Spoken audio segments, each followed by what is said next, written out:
Technology plays an undeniably huge role in our lives today. Chances are you're actually probably watching this video on a computer or a smartphone or a tablet or even a TV. And of course, its reach is only going to get bigger. Fields like artificial intelligence, machine learning, and deep learning have shown us just that, as they've been pretty hot topics in computer science circles and even in the general public for some time now. There's a lot of common applications of these tools that we use or hear about pretty often, like AI-powered chatbots or smart homes and even self-driving cars, just to name a few. The future looks pretty cool with this stuff all in sight, but there's another side of this conversation that I think it's about time we started thinking and talking about, and that's in regards to the ethics of these smart systems. Because AI-powered technology is making its debut in more than just the tech sector, and I'd argue that with the impact it's had on our society at large, it's here to stay. It's going to be our new normal, and it just needs to evolve. These AI-powered tools are immensely helpful because they allow us to harness the power of programs that can almost think for themselves, or maybe just being good at making predictions could be a better way of thinking about it. They can be much more robust than the software that's hard-coded to do a very particular task, as these systems learn more about doing certain tasks by being fed data to produce a desired output. Using concepts such as supervised, unsupervised, or reinforcement learning techniques are all pretty vital in producing this. And, of course, we can't have this conversation about these learning techniques without mentioning cost functions, which are a measure of how wrong a model is in terms of X and Y values. Of course, we've also got concepts like gradient descent and mean squared error. One's an optimization algorithm, the other is the square difference between actual Y and predicted Y. Neural networks. I'd like to think that we know a little something about the native Bayes and K nearest neighbors of you. I won't bore you with those topics. Learning vector quantization is just it's a tiny little downside of K nearest neighbors that you need to. And of course, who could forget about support vector machines? Come on now. Speaking of which, TensorFlow, Keras, scikit-learn, other random websites or packages that you haven't heard of. So Squarespace is an incredible website for your... Alright! Let's try to keep things high level, just to make it all easier.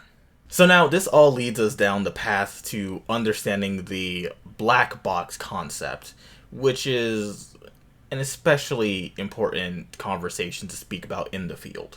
These systems are fed massive amounts of data, which then allows them to produce some sort of desired output, depending on the task at hand. This can all become really convenient for your program, but it's still worth considering just how exactly it's getting to a certain conclusion, especially when considering that sometimes these programs can confidently provide you with incorrect answers and no alternative possibilities. For example, would you feel comfortable in seeing any sort of AI-based systems that might reflect any sort of social inequalities or biases if we were to implement them in fields like, let's say, the justice system? Would you be any worried about an AI that grants people a medical diagnosis while not exactly being double-checked by a doctor? How about autonomous cars, and considering if they'll be able to properly avoid collisions with pedestrians or other vehicles around them? These and other life-changing choices are just some of the things that need to be considered as we make advances in the fields of AI, machine learning, and deep learning. And it's imperative now more than ever that we have engineers who can ask these questions when integrating such inventions. So, as awesome as this stuff is, I still feel like it's pretty important to consider just how exactly AI interacts with us and vice versa. These systems aren't simply just sticking to our phones anymore, but are now more so ingrained into various aspects of our society. Millions, if not billions of dollars are being invested into just how exactly R&D efforts in AI, machine learning, and deep learning can fuel areas like healthcare or financial technology, our criminal justice system, and just a whole lot more. Although I also have seen some online pushback here and there in regards to integrating AI with certain creative fields like music or animation or even art. Uh, so I think it's important to still consider that some people may not exactly be huge proponents for this shift to adding or integrating AI into everything. But remember still, our programs are only really as good as the people behind them. Which is to say that these models in themselves may not exactly be the issue. The problem can more so come from how developers create and implement these tools. Keep in mind that the implications now go beyond the idea that, oh, this is just some random neat piece of technology that we use on our phones, or this is just a simple AI powered application on your computer. This stuff can affect people's entire lives now, and I'd like to feel like I can trust it. This is why there should be a greater priority to really question what data is being used by your engineers, analysts, and even managers to fuel this system, and if there's a way to tell how they're getting to their results. Though that all might be where the field of explainable AI comes into play, but as far as I understand it, it's still a work in progress. I'd like to think that a number of people should be asking questions about this data, from our project managers to our data scientists to even company execs, who I would hope might care about the reputation of their company along with the well being of their consumers. Though perhaps that's too much to ask. But utilizing a diverse range of datasets can help to essentially foster or create a more inclusive tool. Google seems to actually have a really nice write-up on this sort of situation, and I will be sure to link that down below in the description. So I think that's why having that diversity and inclusion piece behind these creations is so critical to consider, because possibly having certain marginalized groups underrepresented in your datasets, whether it be women or people of color or disabled groups, it can lead to rather underwhelming or downright negative and prejudiced outcomes seen. I personally like it if our self-driving technology correctly identifies me as a pedestrian to avoid any potential collisions, and that a medical diagnostics or medical diagnosis doesn't incorrectly label me as at risk for some type of cancer or other illness.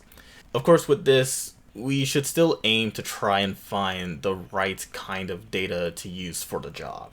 There also has to be conversations made about AI, machine learning, and deep learning use in casual spaces. Probably one of the best examples I've seen of this in recent times is the use of deepfakes and AI art. While not exactly perfect, some people can make some rather convincing models that mimic the looks of others and have them say or do just about whatever they want them to. Looking into this whole ordeal has gotten me considering how concerning this can be. Someone using my work or likeness to create a product that I didn't consent to. This seems to have sparked up a discussion I've been noticing online about if this just comes with the territory of placing yourself and your craft online, and whether or not you just happen to lose your agency when that happens. I've also seen some people argue that this could eventually lead to users migrating to trying out these other AI services rather than going to real people to get some sort of work done. In this case, it could mean a loss in both revenue and exposure to other potential customers down the line. In so much there being an understanding that these advancements may just help to be a tool for assisting creators in their workflow, there's also the worry of if your job or craft is safe from eventually being made obsolete for people to find work in. I do think that there could be arguments made on both sides for whether or not we really are close to that sort of arrangement or not. So, yeah, I do think it's safe to say that these newly backed AI, machine learning, and deep learning programs are all here to stay. We've truly manufactured some amazing advancements in the field, and it's really only going to get more refined with its reach expanding to multiple avenues. With these new advancements, it's going to leave room for new questions to be asked, like what datasets are engineers using to create these models, and where exactly are they pulling them from? Who are the people behind these creations, and how are they being trained to work with these models? Or who is or should be held accountable when things go wrong? And from that, could we see creations of AI, machine learning, and deep learning interact with more marginalized communities differently? If so, how so, and why? What potential biases may engineers be purposefully or accidentally adding or missing with these tools? What should be understood to avoid having users blindly accept the answers that AI-backed services provide them in fields such as finance, healthcare, transportation, and more? When it comes to mixing these tools with certain niches, what are the ethics there? Where's the line drawn for ownership? AI art and animation both seemingly have been at the forefront of this conversation in the general sense of your average users. Along with all of this, is it finally time for us to just pack things up and say goodbye to our jobs while the AI revolution picks them all up and we all just settle for mass rates of unemployment? I personally say no because, like some would state, we may see the dawn of new jobs or simply the integration of these tools with already existing jobs, just making things a bit easier to work with.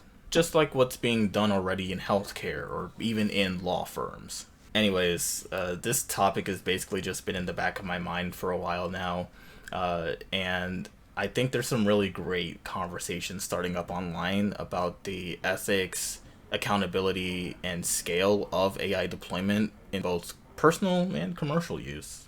As someone who starts to think about the implications of this booming field, I'm rather intrigued in just watching where exactly this goes and how it'll impact our overall quality of life. It's beginning to feel like the start of an all-new technological revolution.